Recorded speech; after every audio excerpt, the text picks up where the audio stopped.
আপাদমস্তক একটি কমিউনিস্ট ভাবধারার পরিচালক আজ আমাদের ছেড়ে চলে গেলেন। কতটুকু দিয়ে গেলেন এই সমাজকে এই মানুষটি?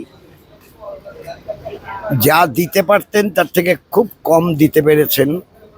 কারণ যখন তিনি গ্রো করছেন নতুন ধারার শিল্প, নতুন ধারায় চলচ্চিত্র, তাকে শক্তিশালী করা, তার সঙ্গেই পথ চলা, তখন তার আরও প্রয়োজন ছিল।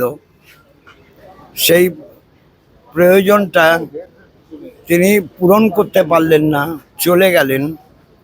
তাতে বাংলার নতুন ধারার চলচ্চিত্র শিল্প ক্ষতিগ্রস্ত হলো।